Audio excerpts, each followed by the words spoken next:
you ever looked in the mirror, smiled for a selfie, and thought, wait, why is my jaw shifted to the side? You're not imagining it. That sideways movement, called jaw deviation, is actually telling you something about how your jaw joints and muscles are working.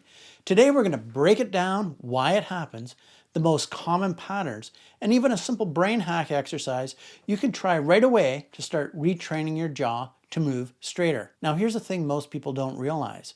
Your jaw isn't a simple hinge joint like your elbow. It's actually two joints on each side.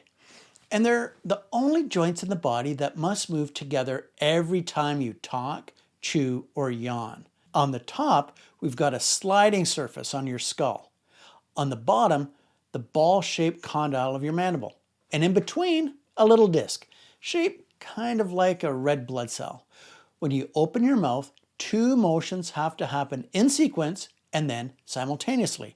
First, a hinge between the ball and the disc. This is the initial motion. Then we have a glide.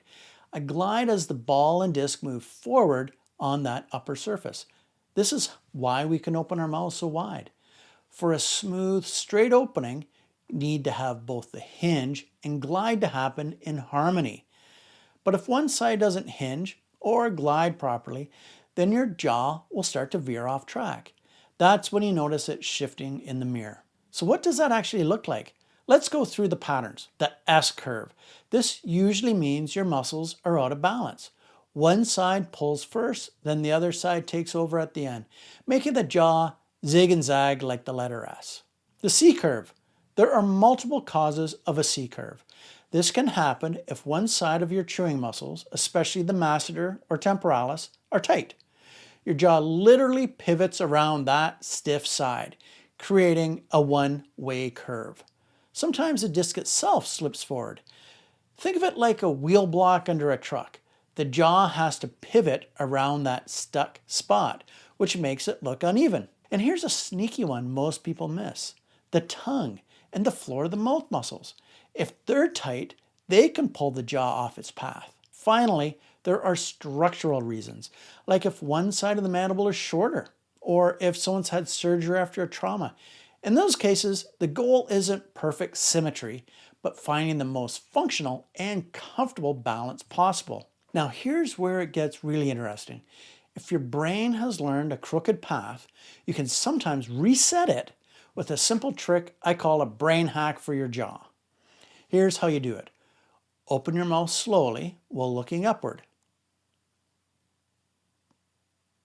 This changes the way your nervous system coordinates the motion, often helping the jaw track straighter. Now try shifting your jaw gently to the left while looking to the right. Don't laugh at me until you try it. Then do the opposite. Shift your jaw to the right while looking to the left. Not as easy as it looks, is it? These little cross-body patterns help your brain reconnect the movement of your eyes, neck, and jaw. It's like giving your nervous system a quick software update. Try it right now while you're watching.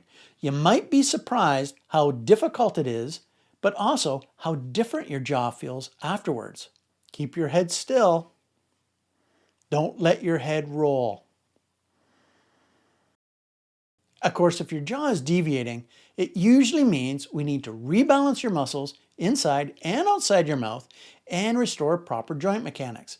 That's where techniques, exercises, and sometimes professional treatment comes in. If you're a manual therapist watching this and want to really understand what's happening inside the joint, I dive into this in detail in my Simply TMJ courses. I'll leave the link in the description.